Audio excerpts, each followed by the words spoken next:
Welcome again to our Tuesday night shiur, Parashat Balak.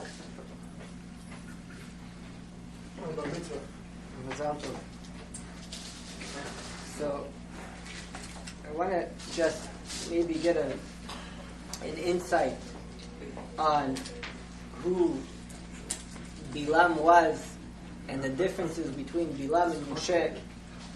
And really it's interesting that you see the first question that everybody should ask is, we know the focus of the parasha becomes Bilam.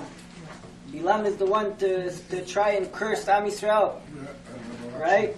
And Bilam, we know that the Torah tells us that the reason that HaKadosh Baruch Hu gave the Umot HaOlam Bilam is because HaKadosh Baruch Hu created the world, has to be in a balance.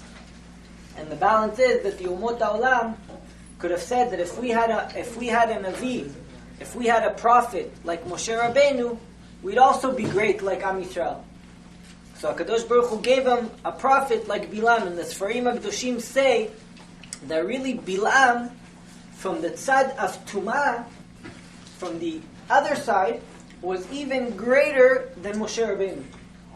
From the tzad of Tumah. Now there's questions of really, and this brings us to a question, why does the Torah call this Parashat Balak? It should have called it Parashat Bilam. Secondly, we know that Bilam, where did he come from? Who was he? Yeah, so that doesn't make so much sense, because that would mean that he'd have to be, but like right now, if we're talking about the time, if he was the son of Lavan, or the grandson of Lavan, or even the great-grandson of Lavan, what would that make him now? About 400 years old. Yet there's a Gemara, at least 300, something like that. There's a Gemara that said he died at age 33. He was 33 when Pinchas killed him. So I don't know how to be miyashev all that. But let's just say that the truth is there was two Bilams. The Sfarim HaKadoshim said, that's what he says, Neum HaGever, Neum Bilam ben Beor. Really, Beor was his father. And then what happened, something happened over there, and Beor came back as a Gilgul, the son of Bilam, and that's why he says one time Neum HaGever Asher from Bilam, and one time it's Beor first, the second time it's Bilam first. So it's hard to trace the lineage of really who this guy Bilam was. Nonetheless, the Torah says that Bilam was such a great person that he knew Dat Elyon. He knew HaKadosh Baruch Hu. To know Dat Elyon means you know HaKadosh Baruch Hu. Even by Moshe Rabbeinu, it doesn't say that he knew Dat Elyon, and we'll see. And really, the Tana Devel Eliyahu says like this, that HaKadosh Baruch Hu gave Umot HaOlam Shiva Nevi'im. Shiva Nevi'im ayu le'Umot HaOlam. Who were they? Elifaz HaTemani, Vetzufar HaNaamati, Ubildad HaShuchi, Ve'Eliu ben Carmel, Abuzi, V'Yov me'eretz Utz. And Iyov was also one of the Nevi'im of the Umot. Now, also another interesting thing is, we know who were the three advisors of Paro. Right? Bilam, Yitro, and Iyov. We know what happened to Iyov. Iyov stayed quiet, and he stayed quiet but stayed. Right? Yitro ran away, and Bilam was the one that told Paro, listen, Paro, you know what? You're sick. Start slaughtering the Jewish people and take bloodbaths every day. They can't be 33 years old. Right, so it doesn't make sense who this particular Bilam ben Bilam was really the last one. Lo iniach HaKadosh Baruch Hu says, continues the Tana Devel Eliyahu, Lo iniach HaKadosh Baruch Hu davar ba'olam shelo gil'o leBilam. Listen to what the Tana Devel Eliyahu says. There was nothing in the world that HaKadosh Baruch Hu did not reveal to Bilam. You hear this Tana Devel Eliyahu? Meaning, if HaKadosh Baruch Hu was about to do something, this guy Bilam, he knew about it. Wouldn't that also be the secrets that Moshe asked? Mipnei Ma'al, Mipnei Sha'atidim Kol Umot HaOlam, says the Tana Devel Eliyahu. Why did HaKadosh Baruch Hu have to do this? Look at the love HaKadosh Baruch Hu has for his people. Because Atidim Kol Umot HaOlam Lomar Lifanav Ribono Shel Olam, all the nations of the world would come in front of HaKadosh Baruch Hu and say, Ilu natata lanu navi ke Moshe, ayinu mekablim toratecha. If you would have given us a Navi like Moshe Rabbeinu, that midrash that says that HaKadosh Baruch Hu went to every nation and asked them, do you want to receive the Torah? The Umot HaOlam could have come to HaKadosh Baruch Hu and said, if we had Moshe Rabbeinu, we would have also accepted the Torah. לפיכך נתן להם הקדוש ברוך הוא בלעם בן באור שהיה מעולה בחוכמתו יותר ממשה. Tana, different kind of chokhmah. Tana Devel Eliyahu, Right, that's a famous question. Whether Moshe Rabbeinu was smarter than Shlomo or Shlomo was smarter than Moshe Rabbeinu, that's for another shiur. But nonetheless, you see that the Tana de Belial says like this, right? That he knew Dat Elyon, says the Gemara in Brachot. What does it mean that Bilam knew Dat Elyon? Ve'el zo'em bechol yom. HaKadosh Baruch Hu gets kiviyachol. HaKadosh Baruch Hu has moments of anger. Ve'kama zamo. How long does HaKadosh Baruch Hu get angry for? Rega. What is that? Rega, kama rega, echad mechameshet ribo v'shmonat alafim v'shmona me'ot v'shmonim v'shmona b'sha'a. Something that you can't stand on. That was one of the famous questions. If it's so little, how could Bilam even pinpoint the moment and try to curse the Jewish people? So the Mefarshim say that if he would have started the curse at that moment, continuing it is okay. Nonetheless, bezoi rega ve'en kol briya yechola lechaven oto sha'a. There was nobody in the world that can ever pinpoint that moment that Kiviyachol HaKadosh Baruch Hu gets angry. Chutz mi Bilam HaRasha. Dechtive ve'yodea da'at elyon. So the Gemara says he knew da'at elyon. Then the Gemara goes on later and says he knew his own da'at, but he didn't understand his own donkey. And really we know where did Bilam come back as a reincarnation? I hinted to you. Where did he come? He came back as a reincarnation in the donkey of Pinchas ben Yair. To fix what he was with the donkey over here, he came back as a good donkey. Because he had relations with his donkey over here, he had to come back and fix everything that he did. He came back in the donkey of Pinchas ben Yair. Nonetheless, you see that this Bilam was no simple person. He was a person that the Torah regards as a person who knew the moments HaKadosh Baruch Hu gets angry. He knew how to direct his energy to that moment. He was a person that the Torah says knows Dat Elyon. He was a person that the Tana de Belial says that he was greater than Moshe b'chokhmato. V'lo hayad davar shelo sheHaKadosh Baruch Hu oseh v'lo gila leBilam. And there was nothing that HaKadosh Baruch Hu didn't do that he didn't reveal to Bilam. Says we all know the Mishnah in Masechet Avot, Kol mi sheyesh ba'ado shlosha dvarim halalu. It's interesting, very interesting, why Bilam is many times before the fast of Yud Zayin B'Tammuz, which is the beginning of the 3 weeks, which is the beginning where a person has to start to analyze what he's supposed to do with himself and towards other people. So the Mishnah in Masechet Avot says like this, 3 things how do you know if I'm a student of Avraham Avinu or if I'm a student of Bilam? How's my way of life?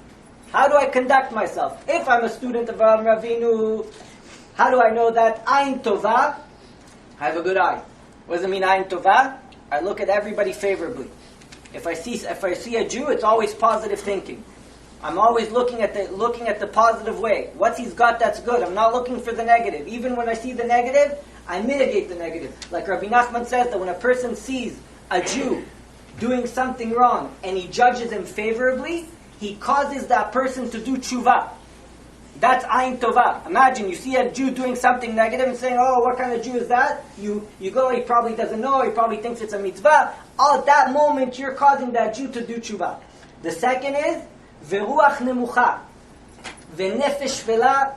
That's mitalmedav shel Avraham Avinu. What does it mean, nuach? For a person doesn't take himself so seriously, nefesh shvela, he's happy with everything. He doesn't look for crazy ta'avot in the world. That's the students of Avraham Avinu. Mitalmidav shel Bilam HaRasha. How do you know that? What's the Talmidav HaRasha? Exact opposite. Ayin Ra'ah. Everything you see is negative. Everything you see is black. If a person has the good, you're like, that guy doesn't deserve the good. Everything is negative. The whole world is corrupt. Everything is bad. That's the first midah if you want to be a student of Bilam. Ruach Gvoah. You're a person that's full of gava. The whole world revolves around you. Unfortunately, it sounds like many of us might be leaning towards the students of Bilam. But we're going to have an Ayin Tovah and say that we all want to be the students of Avraham Avinu. And the last thing, Nefesh Rechava. That unfortunately, Nefesh Rechava is a plague that we all suffer from in this generation. It means that no matter how much you have, you always want more. That was the Nefesh Rechava. That's Bilam HaRasha. That's how you know. That's how a person knows that whose student am I. מה בין תלמידיו של אברהם אבינו לתלמידיו של בלעם הרשע? What's the difference? תלמידיו של אברהם אבינו אוכלים בעולם הזה ונאכלים בעולם הבא. You want to be a student of Avraham Avinu? הקדוש ברוך הוא says, I'll let you enjoy this world and you'll still get the world to come. אז הפסוק says, שנאמר להנחיל אוהבה יש ואוצרותם ימלא. אבל תלמידיו של בלעם הרשע יורשים גיהנם ויורדים לבאר שחת. They go to גיהנם, שנאמר ואתה אלוהים תורידם לבאר שחת, אנשי דמים ומרמה לא יחצו ימיהם ואני אפתח בך. These people that go in the ways of Bilam, they're not gonna get half their days, and they're gonna go down to a world of Gehenna. The truth is that if you live a life of Bilam, you're living Gehenna in this world. So we're gonna have to see a very interesting thing. Why? It's very interesting that we're talking about midot here. We're talking about, and you see Bilam, what's Bilam's response to the second that they come to him?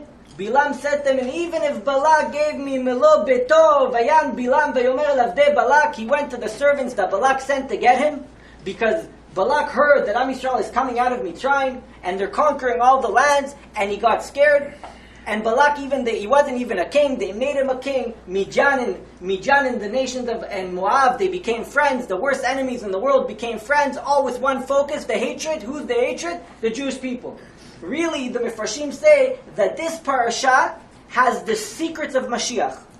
And if you see, why does this parasha have the secrets of Mashiach? You look at the world today and you see that the world's two biggest enemies that fight with each other could become the greatest of friends when their focus is the hatred of the Jews. Midian and Moab were the greatest of enemies. At the moment that the Jews became the focus of hatred, they became the greatest of friends. Not only that, they took the king of Moab, which was Balak, and they made him their king. And when he sends people to Bilam, because he knew that Bilam, they asked, why did he go and send for Bilam? Because they knew Moshe was a great person, and they wanted to find out from the people of Midian, because where did Moshe Rabbeinu grow up? He grew up in Midian. What's the power of this? Because Moshe Rabbeinu's name went throughout the whole world. Everybody heard about all the miracles that Moshe Rabbeinu did. There were kings that were sending people. It's a very interesting thing that until today I didn't know that was true. There's a place in the end of Masechet Kiddushin that talks about a king that heard the greatness of Moshe Rabbeinu. So he sent his artist because he wanted to know, what is this person that the whole world is talking about? I want you to go and draw him. So the artist went, and he drew the face of Moshe Rabbeinu. Because this king wanted to know, who is this person? Vaishlach tzayar mufchar, he sent his best artist, and he told him, go and find me this Moshe Rabbeinu, go find him, and go make a picture of him. Make sure you draw, I want to see the details of his face and everything, because there were people that knew chokhmat ha-partzuf. You know what chokhmat ha-partzuf is? You looked at somebody, you know everything about him. When they used to come to the Arizal knew chokhmat ha-partzuf. If somebody came to the Arizal, he could look at his forehead and tell him what sin he did just before he arrived. That's chokhmat ha-partzuf. If a person has a certain, there's a reason why a person has eyes the way they have eyes, a nose the way the ears is the way their ears, the way their lips are. If you learn these books, you'll see even the way your teeth are tells about your personality. Everything about your face draws a picture about your personality. So now this Moshe Rabbeinu was configured to be a godly figure. This was the second to Kadosh Baruch Hu in the world. There was Moshe Rabbeinu.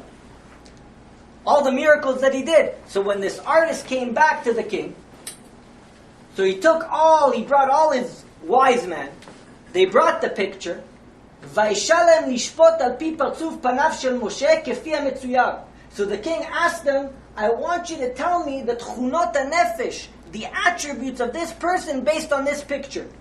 Ladat tchunot tiv'o v'midotav, ma kocho gadol. Why is he such a powerful person? You're talking about a person that took a whole nation out of Mitzrayim, parted seas, took over nations. Am Yisrael at that moment, the whole world feared them. Who is their leader? Said this king. And when they came back, v'yashvu kol hachachamim yachdav el hamelech, v'amru, we'll tell you something, our king, im nishpot al pi tziyur klaster panav shel ha'ish hazeh. Don't forget who we're talking about. We're talking about a person that his face was glowing. What did they tell the king? This person is got all the worst midot you can ask about. He's a gaftan, he's haughty. Chemdat mamon for him is like nothing. The guy loves money. וכל חסרונות שבעולם שיגנו נפש אדם, and any kind of lacking, any kind of bad midah that you can think about, bad attribute that a person can have, this individual possesses it. Talking about Moshe Rabbeinu. That's what they came back to him. ויקצוף המלך מאוד מאוד. The king became very upset at his people. He says, how can you tell me such a thing? Talking about the godly Moshe Rabbeinu. He went to his artist. He said, what are you doing? Who did you draw a picture of? He goes, no, your king. I drew the right picture. The king didn't believe it. It says that the king himself went and traveled to Moshe Rabbeinu. And when he saw Moshe Rabbeinu, he bowed down in front of him. And he said, you're a godly individual. And he said, I can't believe that all my advisors and the artists and the people that I sent, I'm going to put them all to death. Because I can't believe they made me believe that such a person like you possesses anything that's negative. But Moshe Rabbeinu tells them like this: Vayan Moshe Isha Elokim v'amer lo ken, gam hatzayar, gam chachamecha niflaim hem biydatam v'chochmatam. They did not make a mistake. They're very good. He's a very good artist, and they're very wise men.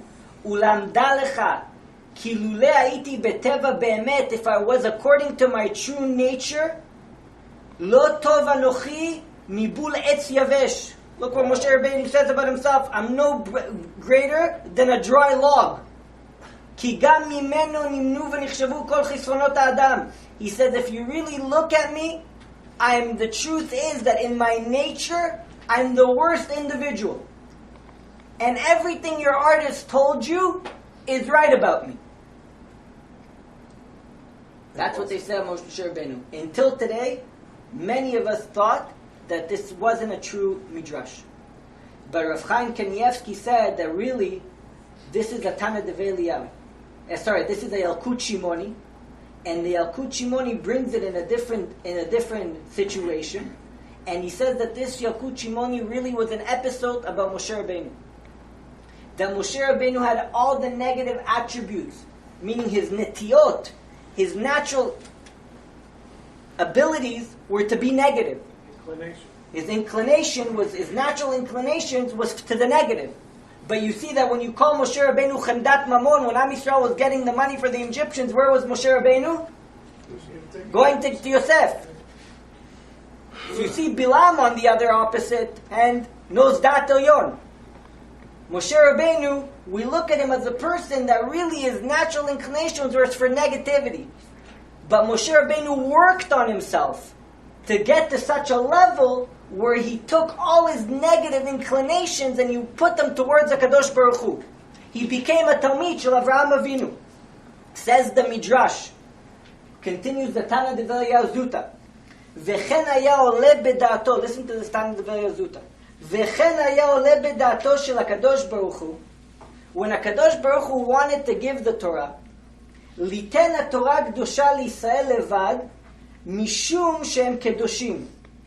V'kima, and almost, he wanted really to give it to only Am Yisrael.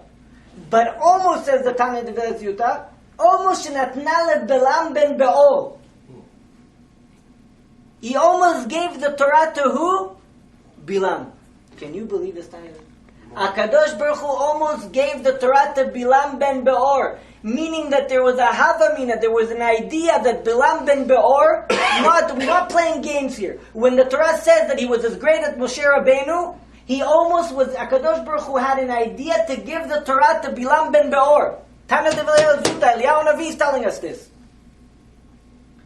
Miyad, what happened to this? Imagine this Bilam. It says that if Bilam, it says that if Bilam did what Moshe Rabbeinu did, he'd be much greater than him. If Bilam worked on his midot, he worked on his attributes, like Moshe Rabbeinu did, he would have been greater than Moshe Rabbeinu. Because when a person comes from the tzad of Tumah, when you come from the other side, and you bring everything from the other side and you work on it, you become great. And we've seen that in history. Rabbi Akiva, Resh Lakish, all these great people came from the other side. Bilam could have been a leader like Moshe Rabbeinu. What happened? Miyad amad vekilkel ba et ma'asav ubikesh la'archiv et kol ha'olam kulo b'ma'asav hara'im. Bilam, with the koach of the Torah, with the power of the Torah, he would have, not only would he have made his own actions bad, he would have destroyed the entire world. Therefore, HaKadosh Baruch Hu, ולא הניח HaKadosh Baruch Hu דבר בעולם שלא ימגלה, משום שהקדוש ברוך הוא יודע שעתידים. So he continues like we said, and HaKadosh Baruch Hu revealed everything to Bilam. But Bilam could have been like Moshe Rabbeinu. If he would have only worked on his attributes, he could have gotten the Torah. He could have changed the whole world. But because the Tana Devel said, because Bilam was a Rachav Lev, when he says, Vayan Balak vayomer lavdei Balak, im iten li Balak melo beto kesef v'zahav. Look what he's hinting to. Even if he gave me his whole house, full of gold, full of money, lo uchal la'avor et pi Hashem. Really good. He was hinting to him, give it to me. Bilam was a Rachav Nefesh. He wanted ta'avot ha'olam hazeh. And like the Mishnah says, התאווה והכבוד והשנאה מוציאים את האדם מן העולם. A person who has ta'avot, a person who's looking for kavod, he's looking for respect, he has jealousy, מוציאים את האדם מן העולם. You know why Bilam never gave up against the Jewish people? He knew that he couldn't curse them. He knew he couldn't curse them. He knew HaKadosh Baruch Hu would never curse the Jewish people. Because his etzah to Paro started all the way in Mitzrayim. And because of his jealousy of the Jewish people, that in the beginning when he gave advice to Paro, he couldn't do what he wanted to do, he was running after to destroy the Jewish people from day one. That kinah took him out of the world. He was a person that was able to receive the Torah. Think about what your midot do. Look what the Rav Chaim Vital says. Rav Chaim Vital says something very interesting. In Shar Kedusha, he says, if midot of a person, if the attributes of a person are so important, why doesn't the Torah talk about it? Torah doesn't talk about attributes. We have the oral Torah, okay, but the Torah itself doesn't talk about attributes. Never does the Torah tell you, don't be a kanai, don't be a oev mamon, don't look after kavod. You don't have that in the Torah. Look what he says. He writes in Shar Kedusha, Sha'atam shemidot enam nimnim. He says, why don't we also count it in one of the 613 mitzvot? Why isn't one of the 613 mitzvot, don't be jealous?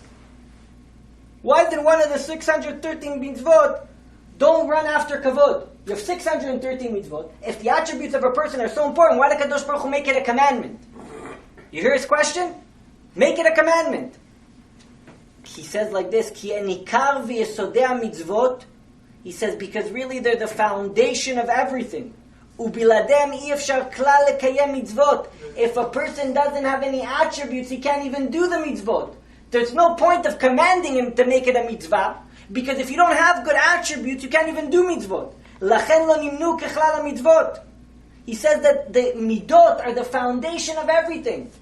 The Gaon Mivilna says, the Gra says, he says, "V'lo taturu acharei levavchem." When the Torah says, "Don't go after your heart," zo minut. What does it mean, minut? Minut means you're going against HaKadosh Baruch Hu.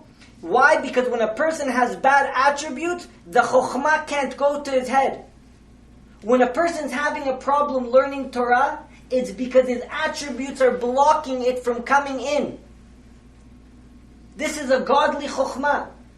Says the Gaon Mivilna, the whole purpose of Torah is to bring you to become a person, a good person, to bring you to become a person who's a Talmid Shel Avraham Avinu. You know the Sefer Bilam, this little Parsha of Bilam that we have, that's nothing. The Parashat Balak was a much greater book. We just lost it. The Mefarshim said that it was like, we only have 24 Nevi'im. There were many more Nevi'im that prophesied. Yes, there's a pshat that says that we only wrote down the Nevi'im that had their ramifications for generations. But this Parashat Balak was much greater Parasha. It went through all the details. This is all we have left. Avraham Avinu, we know the midot of Avraham Avinu, Oev Chesed, or Rodef Chesed. Avraham Avinu was a prince of God. He was a person that was Mishichmo V'mala, from head to toe, was a good person. That's how he learned 400 prakim in Avodah Zarah. The Gemara says that Avraham Avinu knew 400 prakim in Avodah Zarah. We have what, 24? Where did the other ones go to? And Avraham Avinu didn't need the Torah to teach him. He was a walking Torah. That's what the Gra says. When a person has good attributes, you don't need... The Rav Chaim Vital says, of course we're not going to command you to have good attributes. Because if you don't have good attributes, that's the foundations of everything. We can't even command you to do anything. The reasons that most people come back to the world is because they had a failure in their attributes. Why is the Torah talking to us about Parashat Bilam before the 3 weeks? You're about to start. Am Yisrael is working on Sinat Chinam. What's Sinat Chinam? Baseless hatred. That has to do everything with your midot. So the Torah is preempting us for the 3 weeks. The Torah is preempting us with this Parashat Bilam. Look at what a person could have become. You could have received the Torah Bilam ben Beor. But because of your negative attributes, not only did you not receive the Torah, you were Yoresh Geinam. Because of your negative attributes, and instead of becoming a Moshe Rabbeinu, you became a donkey. You had to come back in the donkey to fix your negative attributes. The Torah is giving us a very straight message. You want to be the Talmid of Avraham Avinu, or you want to be the Talmid of Bilam? Chaim Shmulevitz says that really we all walk around with a little Bilam inside of us. Everybody walks around with a little Bilam. And that's what we're here to fix. A person has to fix that little Bilam inside of him. That although a person is going in the ways of Torah and mitzvot, we have a nefesh rechava. We want this world. We want the luxuries of the world. That's Bilam. Moshe Rabbeinu, what was Moshe Rabbeinu? Va'ish anav mikol adam.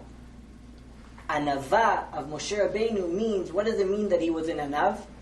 Moshe Rabbeinu had nothing but a Kadosh Baruch Hu. Bilam had nothing but himself. The difference between Moshe Rabbeinu, what was the neviut of Moshe Rabbeinu? Moshe Rabbeinu saw the aspekloria meira. What does it mean, aspekloria meira? There was no differentiation, there was nothing between him and a Kadosh Baruch Hu. All the other Nevi'im were never zochet to this attribute. Why was there nothing between them? Moshe Rabbeinu saw a clear vision. Why did Moshe Rabbeinu get to this level of seeing a clear vision? Bilam, how did Bilam get his nevuah? Like Lavan. It says, Kadosh Baruch Hu came to Lavan b'chalom laila, and he told him, don't touch Yaakov Avinu. How did Bilam get his nevuah? Also, Kadosh Baruch Hu came to him at night. That's why when the people of Midian came to Bilam, he told them, Vishnu po alayla, sit here at night, because I got to speak to Kadosh Baruch Hu. And I only speak to Kadosh Baruch Hu at night. I can't talk to you right now. Moshe Rabbeinu, what does it say by Moshe Rabbeinu? Po amodi madi, stand here with me. Moshe Rabbeinu was able to talk to HaKadosh Baruch Hu whenever he wanted. Moshe Rabbeinu was able to stand when he spoke to HaKadosh Baruch Hu. Why?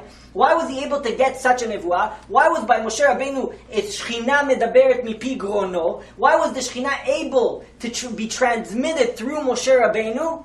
Because Moshe Rabbeinu worked on himself to such a level that his midot were so in sync, were so in tune with HaKadosh Baruch Hu, there was nothing blocking him.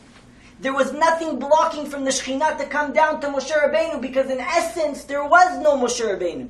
Because the whole ability of Moshe Rabbeinu was to do the will of HaKadosh Baruch Hu. That's Avemi Talmidav Shel Avraham Avinu. Anava means that I have nothing, there is no me. My focus is HaKadosh Baruch Hu, therefore there was nothing separating Moshe Rabbeinu from giving you the Nevuah. That's why the Orach Chaim HaKadosh says that the only reason we believe other Nevi'im is because the Torah tells us about Moshe Rabbeinu.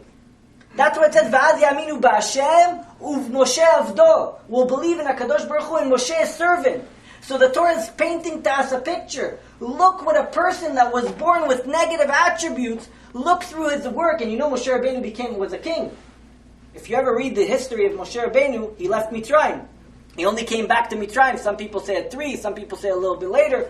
But he came back to Mitzrayim at 80 years old. Where was he for 70 years? Whatever the time is. Where was he? 60 years, 50 years. Where was he for 50 years? The Torah has stories about what Moshe Rabbeinu did. He became a king of a nation, and they tested his wisdom. We went through it once. Moshe Rabbeinu for 50, 60 years was working on himself, was working on his attributes. That's how he became a person. Moshe avdi b'chol beti ne'emanu. Moshe, my servant, is welcome in all my dwellings. But where did he have the information to work on his attributes? He didn't know Hashem then. Sure he did. How? Where? What do you mean how? Where?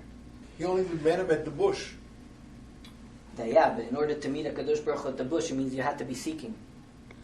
He grew up in the house of, he knew his mother came, Moshe Rabbeinu knew who his mother and father was. He killed the Egyptian before he left. Why are you killing an Egyptian if you don't know anything about God? Moshe Rabbeinu was a seeker. That's why he was a shepherd. He was seeking God throughout the whole time. It wasn't that all of a sudden a person who, HaKadosh Baruch Hu revealed himself to Moshe Rabbeinu out of nowhere. So Moshe Rabbeinu seeks the HaKadosh Baruch Hu. So Rav Shmulevitz says that this is what it is, that everybody has to work on their little bilam. Everybody has to work on that little bilam. This is what bilam exists in every single one of us. So we have to, this is what the parasha is saying. The truth is, we said, why is the parasha called Balak and not Bilam? Because everything has to be the same. Since there's no parasha after Moshe Rabbeinu, no parasha is called, therefore we couldn't call the parasha after Bilam, because the Kadosh Baruch Hu needed to give the Umot HaOlam, he needed to give them a Navi, that was just like Moshe Rabbeinu. And you see basically what's happening over here. When HaKadosh Baruch Hu comes to Bilam, he says to him, really, HaKadosh Baruch Hu tells Bilam, you shouldn't go with the people of Midian. But Bilam wants to go with them because he wants the money. So, b'derech she'adam rotze lalechet, kach molichim oto. What's the difference between a goy and a Jew? What's the difference that makes a Moshe Rabbeinu and makes a differentiation of Bilam? That when things don't go your way, you don't push against it. You accept it. How do you see that HaKadosh Baruch Hu showed us this difference? HaKadosh Baruch Hu also gave mitzvot to the goyim. What mitzvah did he give the goyim? The mitzvah of Sukkah.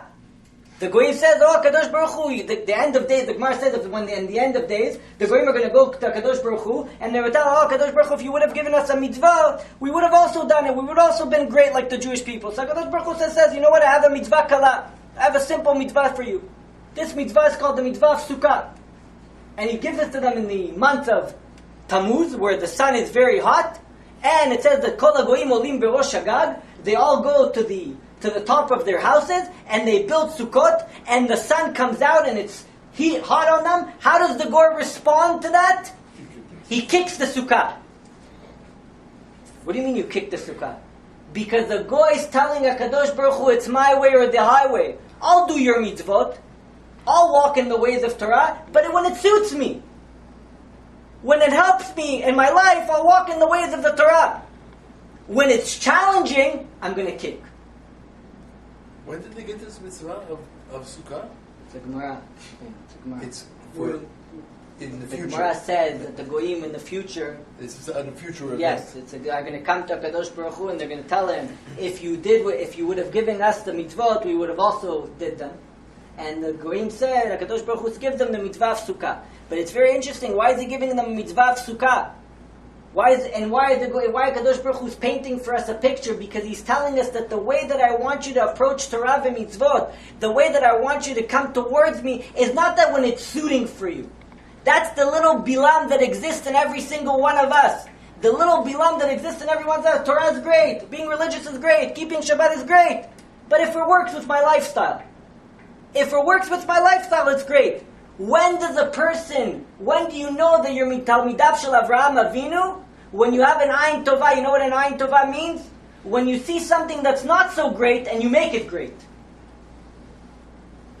That's being the students of Avraham Avinu. When life becomes challenging and doing Torah and mitzvot is challenging, at that moment that you know when it's easy for a person, how does the HaKadosh Baruch Hu judge you?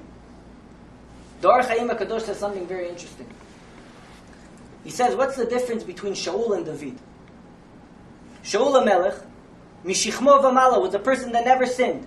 Tinoke ben Yomo. Shaul HaMelech never sinned. And he said, look, Shaul did one little thing. At the time that he was supposed to go to Amalek, he was supposed to kill everybody and destroy all the animals and destroy Hagag. He didn't do it. One sin he didn't do. And Shmuel HaNavi came to him and said, why didn't you heed to the Dvar Hashem? Why didn't you listen to HaKadosh Baruch Hu? He says, Chamalti Allah. Chamalti, I had mercy on them. He says, Vaikra Hashem et malchuchom mimenu. That's it, you lost the kingship. You look at the life of David HaMelech.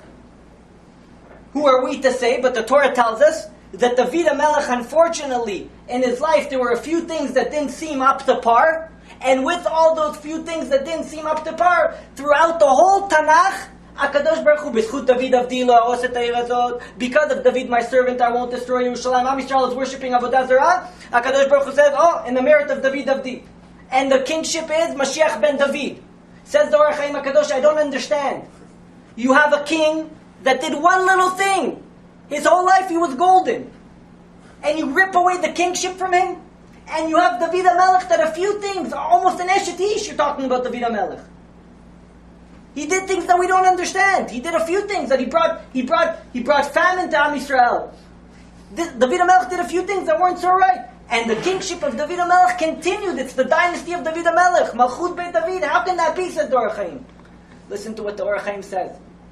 Says the Or HaChaim, something that a person has to take with him for the rest of his life.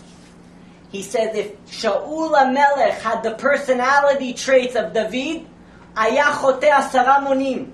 He would have sinned 1,000,000 more times than David HaMelech. HaKadosh Baruch Hu judges you based on your personality, based on your inclinations. David HaMelech was born in Adomi. He was born in fire. He was a person that went out to war. His inclinations were like that. He was full of action. So HaKadosh Baruch Hu judged him like that. Shaul was a very balanced individual. He was born that way. The second you leave your balance, that's enough for you. Says the Or HaChaim HaKadosh, that's a merit to every person to understand. HaKadosh Baruch Hu judges you based on your inclinations and how strong they are. So if you see an individual that's not sinning, it could be that if that guy erred in one little thing, it's much worse than another guy who errs 10 times. And since we brought up the Or HaChaim HaKadosh, I want to do a little bit of a segment about him.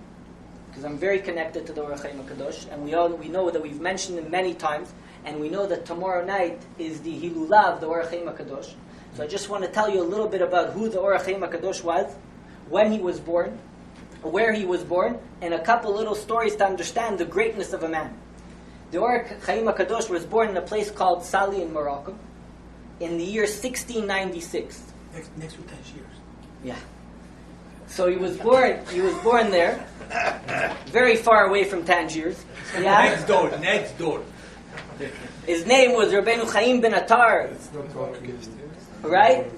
And he came from a family of great people, and at a very young age he already showed a person that was very capable in Torah.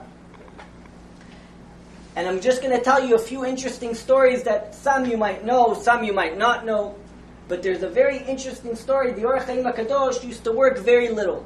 He was a goldsmith. And he was very crafted in his task.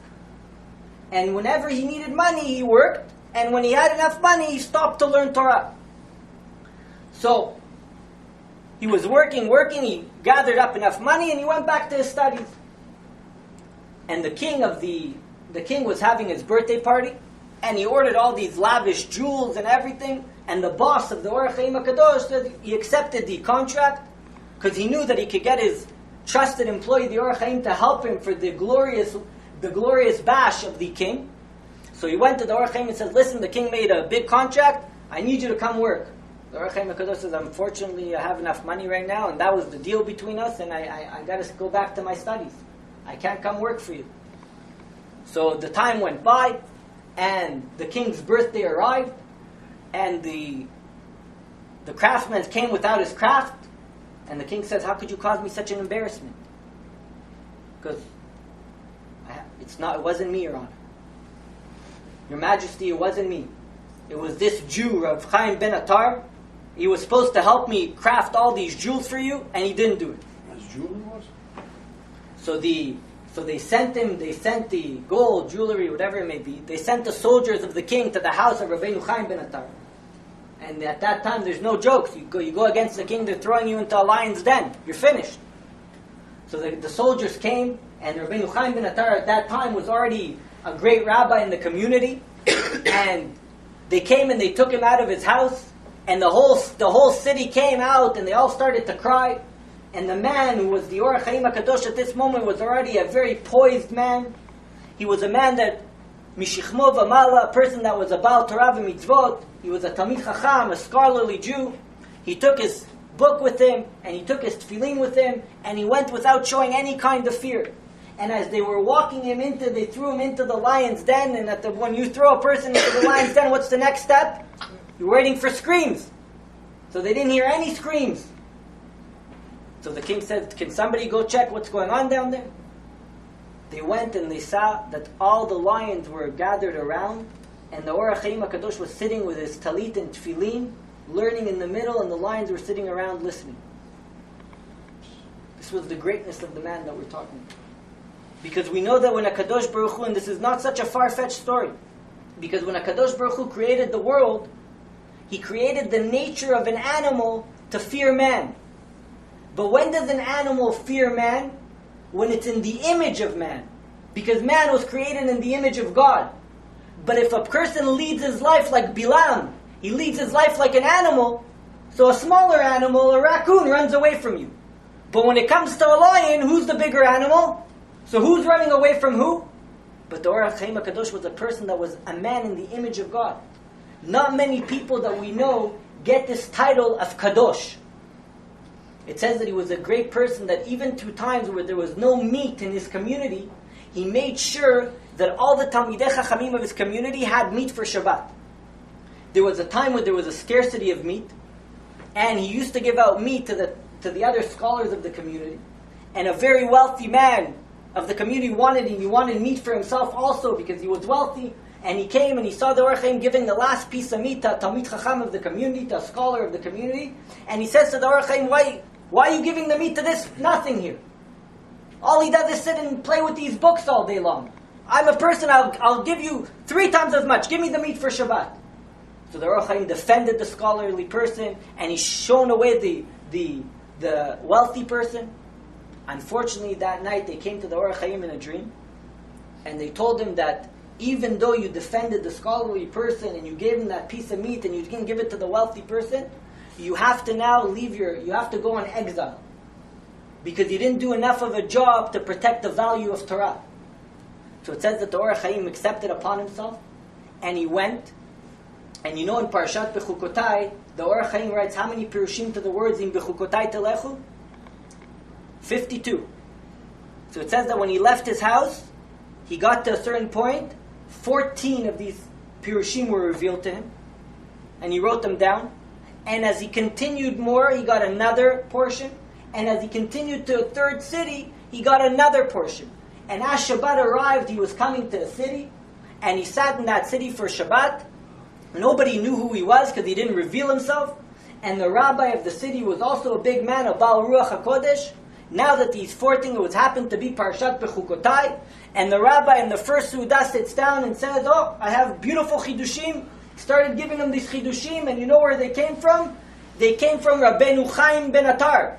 And the Or HaChaim is sitting at this table because they invited him for Shabbat. They thought he was a simple person. So the Or HaChaim says, not Chaim ben Attar. Everybody looked at him. That's how you refer to the big rabbi, Rabbeinu Chaim ben Attar. You say Chaim ben Attar?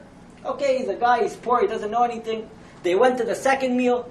The rabbi again gave more pirushim about Bechukotai and says all these pirushim came down now to Rabbeinu Chaim ben Attar. So the Or HaChaim again says Chaim ben Attar. So the people started getting upset at him. How could you disrespect the greatest rabbi? They said, you know what, leave him alone, he's a miser, we don't know where he came from, maybe he's not all there. Comes to Suda Shlishit, now the rabbi with Ruach HaKodesh falls the last of the 52 pirushim of Parashat Bechukotai, and he says all these are from Rabbeinu Chaim ben Attar, and the rabbi again gets up and says Chaim. At that moment nobody could take it anymore. They threw him into prison. They didn't know what they threw him into prison. The city, the rabbis back then, they had power. So as Shabbat is going on, Shabbat ends. From the heavens they come to this rabbi who was also a Baal Ruach HaKodesh, has divine spirit, and they told him, what are you doing? The Esh of Gehenam can't start. The fire of Gehenam can't start. He says, why? He goes, because you put the Or HaChaim HaKadosh in prison, and the fires of Gehenam don't start until this man makes Avdalah every week. Right away they went, they took him out. This was a person that the whole world revolved around. When the Or HaChaim, the Baal Shem Tov HaKadosh, with the greatest miracles in the Nisim of the Baal Shem Tov HaKadosh, you know how the Baal Shem Tov HaKadosh knew that the Or HaChaim left the world? His students saw him on Suda Shlishit of Shabbat, on the third meal of Shabbat. They saw him putting his head down, And when every time the Baal Shem Tov put his head down, it means that his neshama was elevating to the higher of the worlds. He was going on a journey, and the students knew that you don't disturb the Baal Shem Tov at that time, because when he would come back, he would tell you a whole chidushim and things that were happening. And so when he came back and he said, I just want to tell everybody that you should know, Rabbeinu Chaim ben Attar passed away. They asked him, Rabbi, how do you know? He says, because there's one secret that they revealed to only one Jew in every generation, and that secret was now revealed to me, and I know that he had it before me. This was the greatness of Rabbeinu Chaim ben Attar. If a person reads this Torah, you see that it's all divinely inspired. You can't write Pirushim ala Torah. A person can't write the things that he wrote. If you read the beginning of the Orach Chaim HaKadosh, they read there's many zgulot, there's many things when a person sits and reads it on Erev Shabbat. It's a good time. Friday before Shabbat, it brings upon a person Kedusha. A last story that they say about the Orach Chaim HaKadosh, he was a person that loved to have guests in his home. One time it was Erev Pesach, and he couldn't have any guests in his home. And nobody was around. He was very upset. All of a sudden, one of the servants of the house told him, listen, there's a man crying profusely in the cemetery. He says, why? He doesn't want to talk about it. He's crying. He doesn't want to tell anybody. He's a Jew crying in the cemetery. So the Orach Chaim went to him and he pushed him and tells him, why are you crying? It's Erev Pesach. Come to my house. He didn't want to talk to him until he told him his story. He says, listen, I was a very wealthy person and I was on this ship and I went to a certain place and I brought back big jewels, and as I was on the ship, something happened, a great wind came, and I was coming off the ship, and then I lost this box with all the jewels, and now I have nothing, and I left my wife and my children, and I don't even know what's going on with them. It's been such a long time. Look at the divine providence that this person had. The Orach Chaim HaKadosh says to him, he felt the sadness of the Jew, and he prayed for HaKadosh Baruch Hu. He says, let's go to the sea. They went to the sea. He says, point to me where you lost. The Jew pointed to him where he lost his box. The Orach Chaim HaKadosh said a certain name, and it says that the sea brought up all the treasures that were ever lost in there. And the Orach Chaim HaKadosh said to this individual, you see your box? Take only that. And he took back his box. The person rejoiced, and the Orach Chaim HaKadosh invited him to do Pesach at his house. And as he was sitting on his Pesach table, he asked him, you were here as a person, we remember you, what happened to you? He said, I was a very wealthy person, and I lost all my wealth, and I had to go far and wide in order to try to make something of my life, in order to try to gather some parnassah for my family, and I left a wife, and I don't even know where she is. Says the Orach Chaim HaKadosh, tell me, what's the name of your wife? And he said the name of his wife, and all of a sudden it was the lady who was the servant, one of the people that helped in the house of the Orach Chaim HaKadosh. She happened to be in the kitchen at that moment. Said the Orach Chaim HaKadosh, since I was a shliach, since I was a messenger to do such a thing, he had these people spent all of Pesach with them. This was a person that miracles were happening to him left, right, and center. Aside from his greatness in Torah, aside from the Pirushim he wrote on Shir HaShirim, and his Pirushim on Shulchan Aruch. And as he came to Eretz Yisrael, you'll know one of his students was who? The Chidah. The greatness of, we know that the Chidah, and all the books that the Chidah, this was the student of the Orach Chaim HaKadosh. We're talking about a giant among people. The Orach Chaim HaKadosh was a person that was born just like us. He also had a little Bilam. He worked on that Bilam. He became from the students of Avraham Avinu. Tomorrow night is the Zilulah. That's the message of Parashat Bilam. Kadosh Baruch Hu says, look what an individual that could have received the Torah. He could have been a Moshe Rabbeinu, like the Rambam says, that every person can become a Moshe Rabbeinu. What does it mean that every individual can become a Moshe Rabbeinu? In the same way that Moshe Rabbeinu was a tzaddik, you can become a tzaddik. In the way that HaKadosh Baruch Hu created you, you could take all your natural inclinations and you can work on them and you can bring yourself to a level that just like Moshe Rabbeinu we saw with that king, and how Moshe Rabbeinu really had bad tendencies, and he worked on himself with all his negative inclinations to become a person that was godly. Every single individual can give his 100% to HaKadosh Baruch Hu. When you choose to give your 100%, you become like what the Rambam says, that every person can become a Moshe Rabbeinu. When you choose not to give your 100%, you become like a Bilam. You have two choices. Either I become the student of Avraham Avinu, Ayin Tovah, I have a good eye, I look at everything positive, including myself, I find the positivity in myself, and I work on it. Ruach Shvela, a person has to become modest. Or you become Bilam. That's the message of this week's parasha. Bilam was a person that knew Dat Elyon. You can have all the wisdom in the world, but if that wisdom is not accompanied by the foundation of good attributes, that wisdom will make you a donkey. You'll have to come back and be a donkey to learn the lessons of life. That's the message of Bilam, and that's why we read it before the 3 weeks. Because the time of the 3 weeks is a time where a person has to understand. I have to work on looking at other Jews positively. I have to work on my attributes. I have to work on my inclinations. If we really want a world with the Beit HaMikdash, we have to become the students of Avraham Avinu. If we want the world to continue without a Beit HaMikdash, you can become the students of Bilam. You want to become a Moshe Rabbeinu? Learn from Avraham Avinu. That's the message of Parashat Bilam. And Be'ezrat Hashem, the Zchut of Orach Chaim HaKadosh, that tomorrow night is a Zilzulah, everybody should try to learn something from his books and something in a way of his life. He was a person that they say that throughout his whole life, the Orach Chaim HaKadosh only ate on Shabbat. Because the food on Shabbat for him was like eating the man, like we said many times. Throughout the whole week, he very minimized in everything that he did. His whole focus was HaKadosh Baruch Hu and Klal Yisrael. His whole focus, imagine a rabbi, a huge rabbi of the community, making sure that other Talmidei Chachamim have meat for Shabbat. He went out and gathered tzedakot just to help his community. All this in what? In 47 years. The Orach Chaim HaKadosh died at the age of 47. The things that he accomplished before being 50. A man that took every moment and used it. That's becoming the students of Avraham Avinu. That's the message of Bilam. It doesn't matter how wise you are. It matters what kind of attributes you have.